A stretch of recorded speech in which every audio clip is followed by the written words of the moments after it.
Hello and welcome to Cavaliers Daily, your one stop shop for everything Cleveland Cavaliers related. I'm your host, Paul Williams, excited to continue this journey with the second ever video. The first video premiered yesterday. May not have gotten to really introduce myself, but longtime Cleveland Cavaliers fan, sports writer in the Northeast Ohio area, and so excited to now be doing a daily show about one of the best things and one of the funnest things in my life, the Cleveland Cavaliers. Hope you share that same excitement and you will join along every day as we kind of count down to the season and then through the season, hopefully count down to that finals run. With that, let's get to the first topic as we are now into August. The season isn't that far away. The Cavs did make some changes, and the changes they made might not seem huge to the average viewer. It might not have been a sham bomb off season for the Cavaliers, but they did make some moves that may not show up as much throughout the regular season, but I think in the playoffs can be a real difference for the Cavaliers this season. Um, First of all, we lost a couple guys that were somewhat rotational pieces at least. Obviously, Ty Jerome, one of the leading six man of the year candidates last year, is headed to Memphis to be the backup for Ja Morant. And while, yeah, it hurts losing a great bench piece like that, let's not forget Ty Jerome. I mean, he did it for 1 year. He was great for most of the regular season. But in the playoffs, he did completely disappear. He was unplayable for Game 3 and Game 4 of the Pacer series and beyond. I mean, he shot 24% from three, 30% from the field, made tons of bad decisions with the ball in his hands. So while he was a great regular season player last year, I'm not sure it's the loss some might think it is.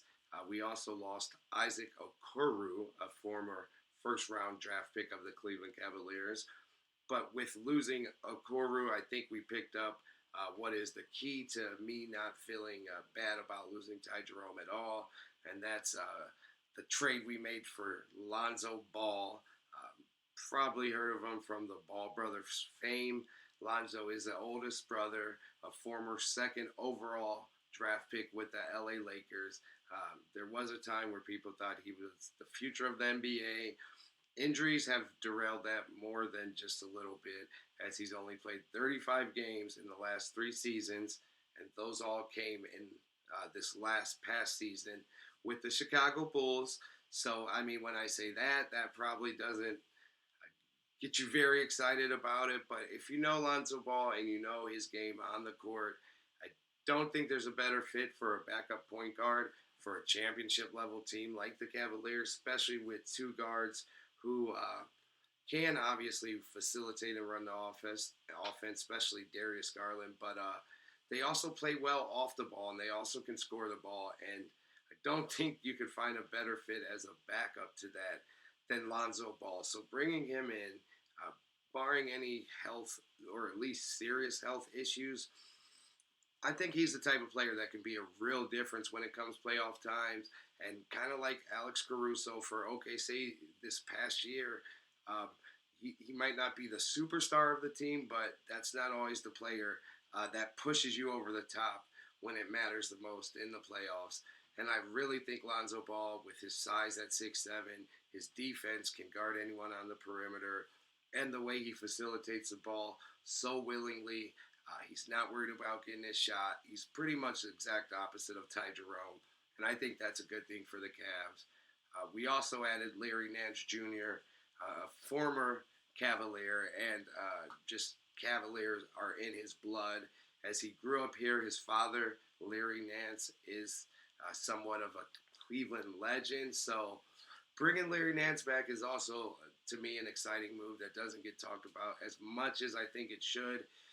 Another guy that's not a superstar, but a 6'8", 6'9" power forward that's going to do all the small things, get all the loose balls.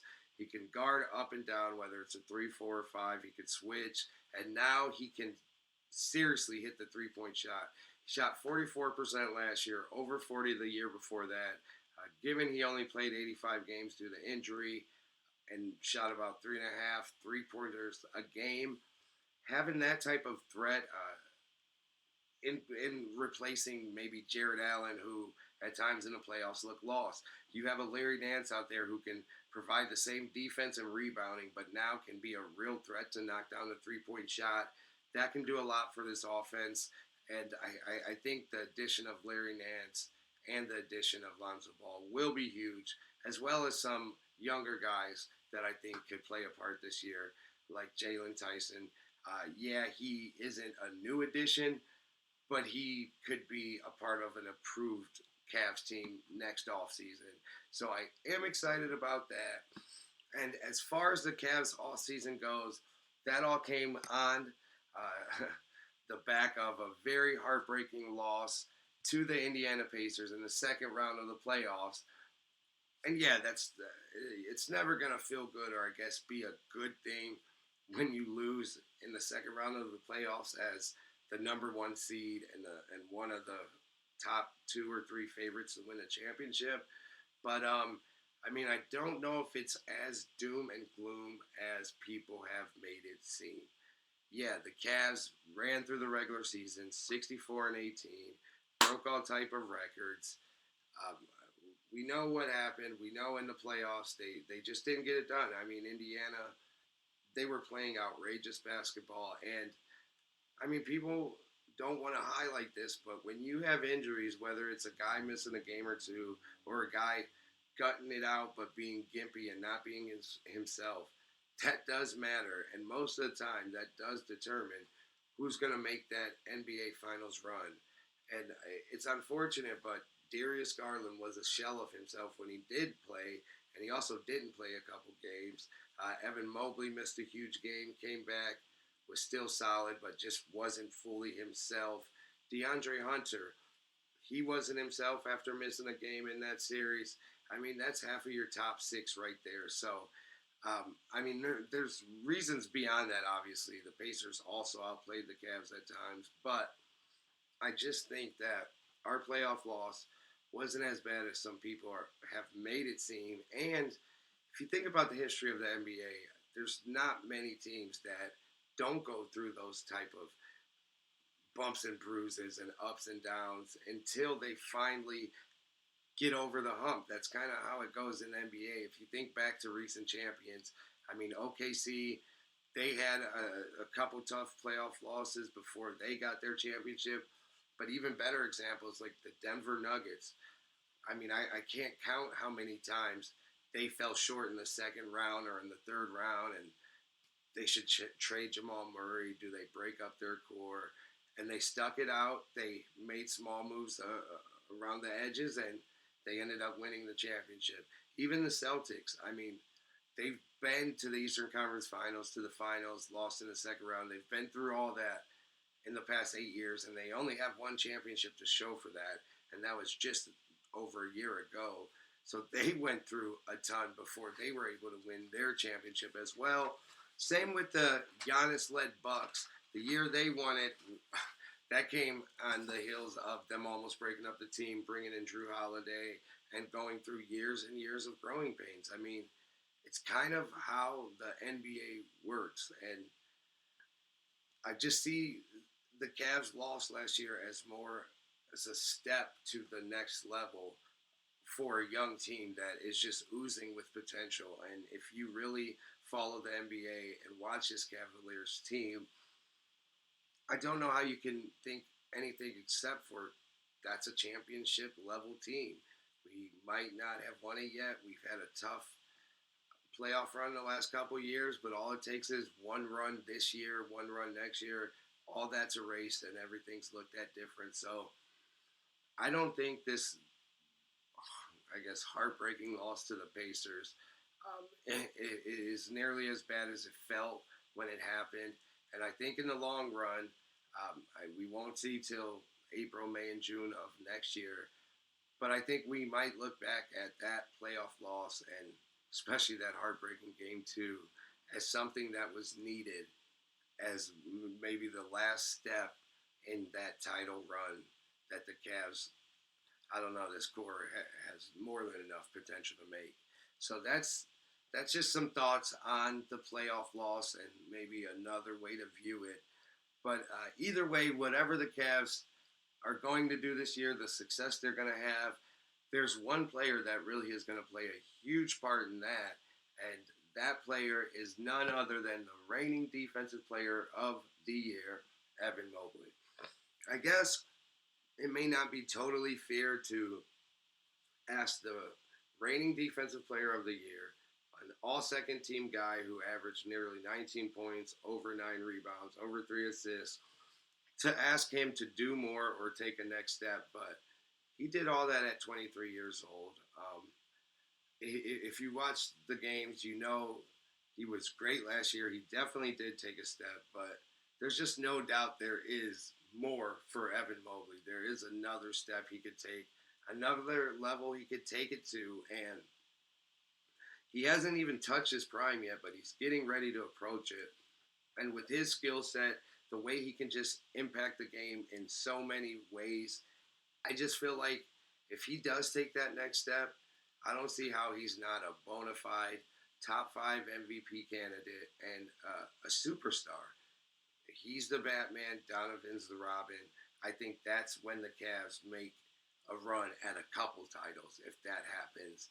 But yeah, I mean, Evan Mobley, every year he has improved, and every year he has shown that he is putting in the work in the off season, and now he just has to like take that next step and continue to put it all together.